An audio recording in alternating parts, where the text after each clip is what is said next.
Hey, it's time for a recent game for once. Huzzah! That's the best game publisher name ever. Yeah, Mad Max games. Uh, wow, the world's shortest credits. Man, you get so used to Ubisoft and Sega taking like 5 hours. You need to make dinner before you Mighty even number, get mighty But started. you number get nine. you get like two separate developer logos, three separate publisher logos, a distributor logo, an engine logo, a physics engine logo, and then the logo of the marketing company that did the trailers. This is just so everyone knows, this is effectively a new game plus sort of run. I'm not really going for strawberries. This is just a pretty straightforward run through of the A sides. The A side. Okay, Yeah. yeah. So I love this game. This game came out like February, was it? Early February, yeah. Yeah, and this is one of the best platformers I have played in quite a number of years. It's for people who aren't familiar with it. It's kind of like a weird take on, not really weird, but it's kind of in the Super Meat Boy Rayman Origins kind of realm of platformers where things are more about like stage to screen to screen challenges as opposed to like an overarching level, if that makes any sense. But it's Yeah. still very the platforming's so tight, which is the most important thing. For the most part, I'd say there's a little bit of an issue using analog control. You see, it's kind of funny. The game was apparently designed for analog control, oddly enough. It's weird though. It's not perfect though because it has a very hard time distinguishing between. I've had countless times where I've died because I was trying to dash to the right, but I guess it was 1 degree off, so now I'm dashing to the upper right. Is this the Switch Huh. version or the Yes, it is. Okay, because I played this game for the majority on Switch handheld, so I was playing with the Joy-Con there because don't use the Joy-Con's D-pad because it's awful. um, Well, I mean, I have the Pro controller, so I was mostly using that. yeah, but I actually don't mind the Switch's Joy-Con control stick for No, 2D games. it works for the most part. I'm just saying there's an issue. I wish there was an option to like settle on tightness a little bit. Man, what is it with consoles coming packed in with controllers that have horrible D-pads? I mean, it's a D-pad. It's an 8-directional movement control. It shouldn't be so easy to screw that up. And for some reason, Madeline here is a magic air dash. They never explain this. It's like, I mean, granted, No. they don't need to, but she can just kind of do it. I guess she pushes all the dye out of her hair, and that allows you to jump again. And what you don't see is the 8-hour break in between every time she dashes, where she lets her hair go back to bright red again. Jesus Christ. Anyway, I actually really wanted to play this before we did the commentary, but real life got in the way. I bought the game, and I was gonna like binge it after work today, but then my mother decided she wanted to take this weekend to take me to the dealership so I could finally get my own goddamn car, and well, that took like 4 fucking hours to Dealing do. with car salesmen is more arduous than actually climbing a Oh mountain. no, the place I went to, which is, if anyone's curious, Barlow Chevrolet on Route 130 in my general area. It's like one of those rare car dealerships that very deliberately does not try to hustle you.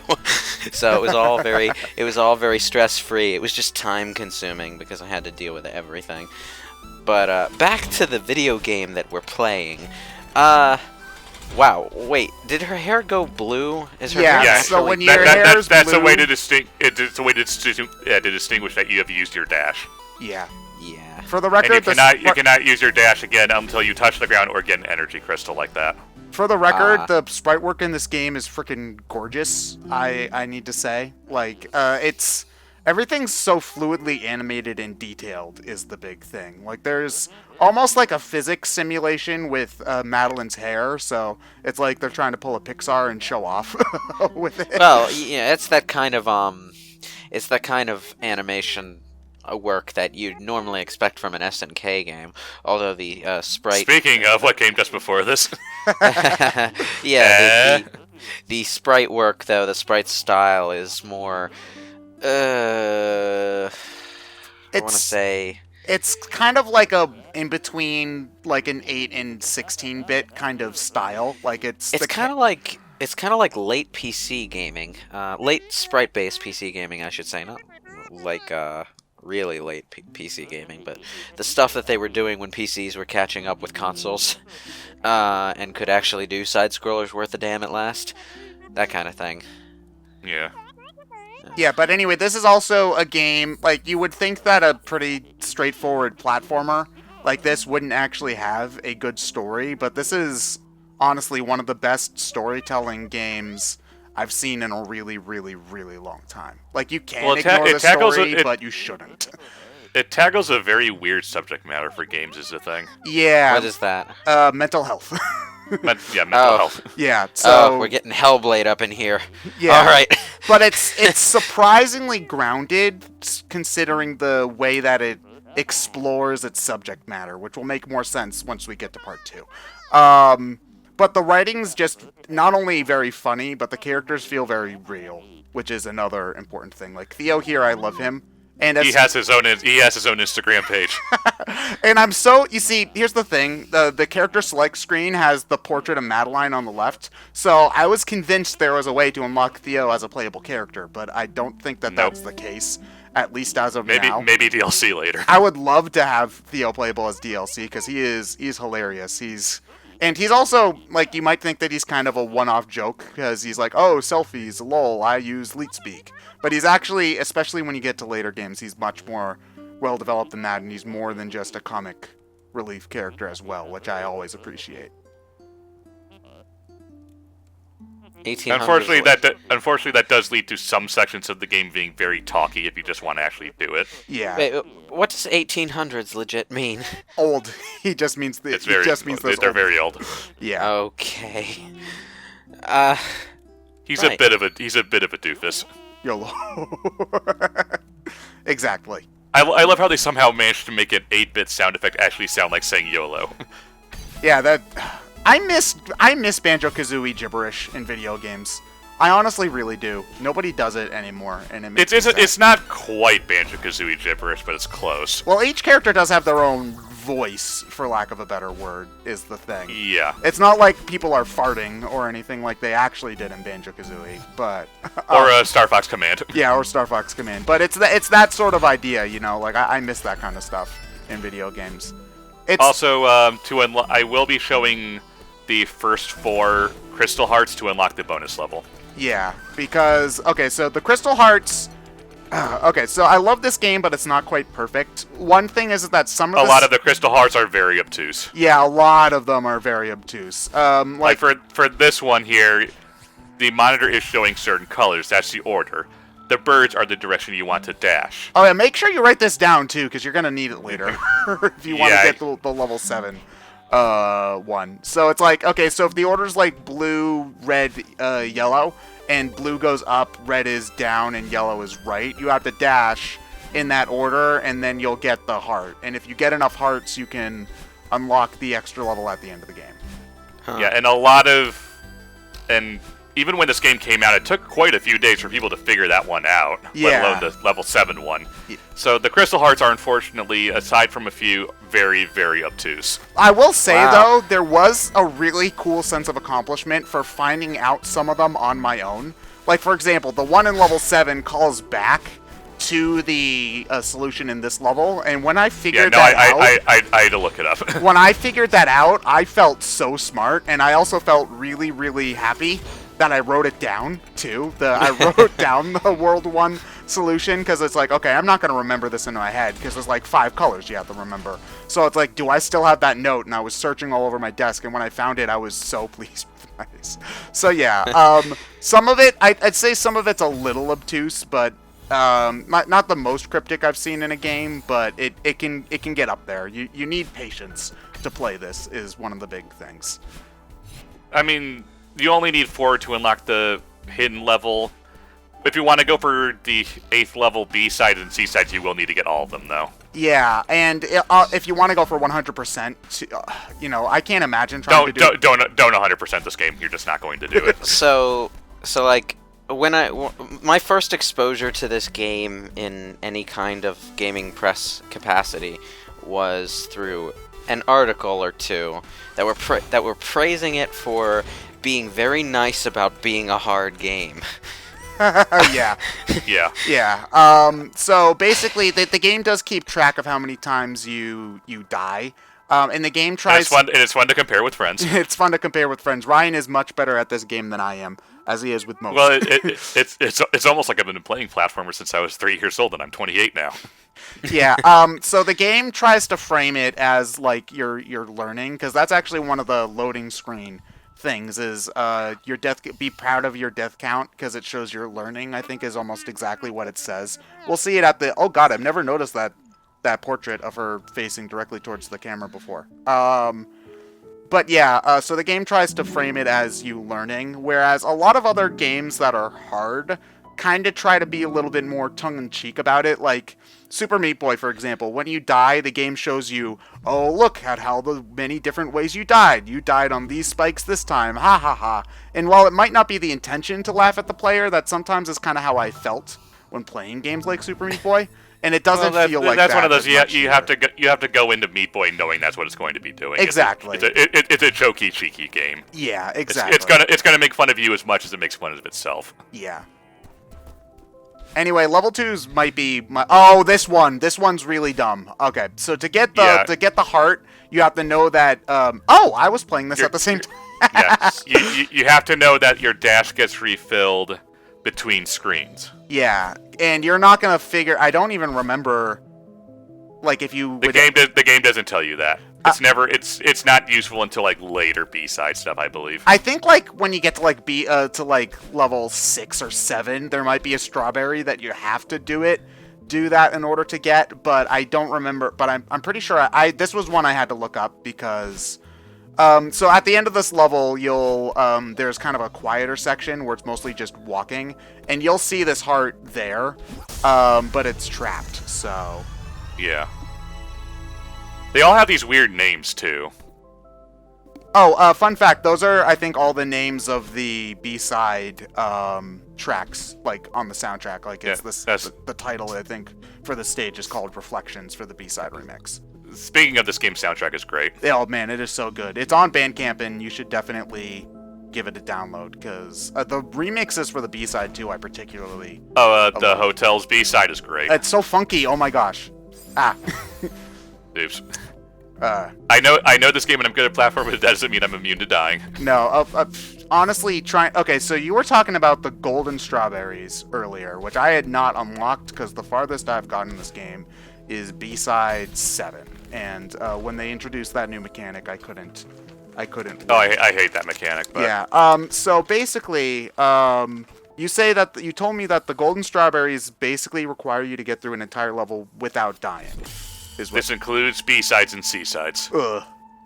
Which I'm like, nope, I'm not doing it. It's one of those I probably could if I put the time into it. I don't have that kind of patience anymore. Yeah. Okay, so this or that kind of time. Yeah. It is if you do want to go for everything though, this is a pretty meaty game. Like if you just try to rush through, you probably could beat it in like 4 or 5 hours. The speed run is about 40 minutes right now. Yeah, but for like a casual first playthrough, if you don't care about strawberries or hearts, you could probably beat it in 4 or 5 hours.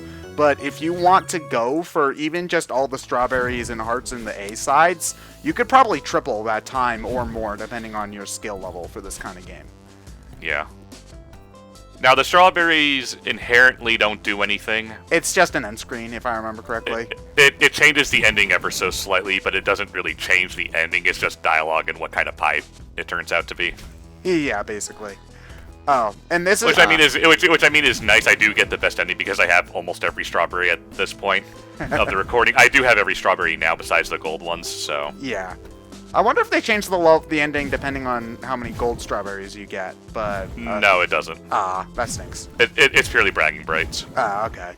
Which is another reason why I'm not going for them. Oh man. Okay, so does the Shadow Madeline have a name? Or is it just her other half? Her other self, yeah. Yeah. She is one of the best villains in a game like this, I think I could ever really think. You're not me. You're not. Like, honestly, she kind of is very Persona-like, but not exactly, because she's not just destructive and evil as you'll find out later in the game. But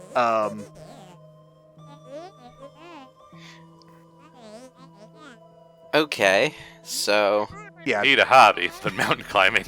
mountain climbing.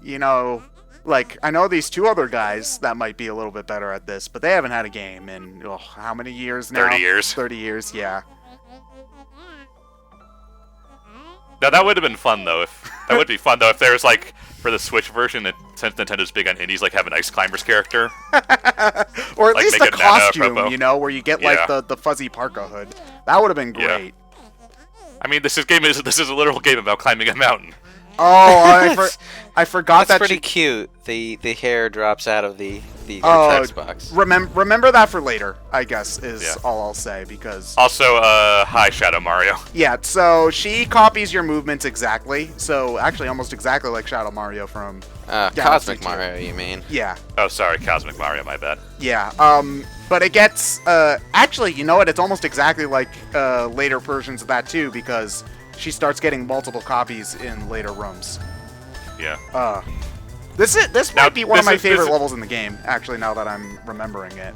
Well, it has a cool idea with the floaty, starry stuff. Yeah, and Now, one thing you do need to know about this game is Madeline is slightly Toho-like in that her hitbox is smaller than you think it is. yeah, which is sometimes helpful, but sometimes not helpful because Yeah, spikes are very precise, oddly enough. So I think it also applies to what stuff you can grab onto as well, or like what, yeah, like I've grabbed onto like very tiny ledges where the spike was clearly going through me. yeah. Yeah, and sometimes you feel like you just barely made a ledge that you maybe shouldn't have been able to, or something like that. It's wow, this game moves so much faster when you're not going for stuff. Going for strawberries. You know, it's kind of funny how again, like this game is very similar, like obviously not in terms of tone and in visuals, but in terms of gameplay, this game is very similar to Rayman Legends in that the game either plays really, really fast or really, really slowly, depending on how much you want to go for crap. Because if you try to go for a lot of platformers are like that, really. yeah, because if you want to go for strawberries and things like that, you're going to be crawling through levels. But if you just want to get to the end, you can go really, really quickly. It's surprising. Yes. Wait, is Shadow? What's her name? Madeline. Shadow Madeline, she's we're She's gone safe. now. We're safe now, probably. Totally safe. Probably safe. Nothing bad could possibly happen now. Like, who even runs this kind of thing anyway? Like, we're just in Why is some. there an information booth on the mountain? Also, fun fact: this game's Canadian, and this game's very proud to be Canadian. Huh? Is that Also, true? Ted, ancient technology. Oh man! Wow, it's like one of those telegraph things. So, fun fact about Madeline, special tell later. She doesn't have a smartphone. She doesn't. Oh yeah, she doesn't have a smartphone. Even though this game's supposed to take place at basically in modern days, and I think they never really say how old she's supposed to be. I assume she's in her mid-20s. Early to mid 20s is what I say because she talks about drinking in a later cutscene. Yeah. So yeah, so it's like, what kind of 20-year-old doesn't have a cell phone? Well, Theo calls her out for that, so. We also never know who this character she's talking to It's is. assumed to be her ex-boyfriend or something. Okay, because I haven't played through the game. I haven't played through the game just normally since I've beaten it. It's heavily implied to be an ex. Okay. One she probably broke up with mostly because of her own mental hangups. Why are you climbing this mountain?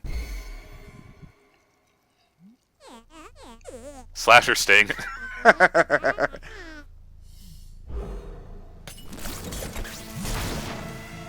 And Madeline gets eaten by telephone pole demon. The end. Wow, that was a short playthrough. That sequence there really did scare me the first time I played. This game's actually almost a horror game in some parts. But Almost. The thing is, you don't have to run into the memorial site when the level starts. I figured out it was a dream right then because it cleverly tricks you because you have to know that you can't read in dreams. yeah, it was that the the flashing letters, yeah.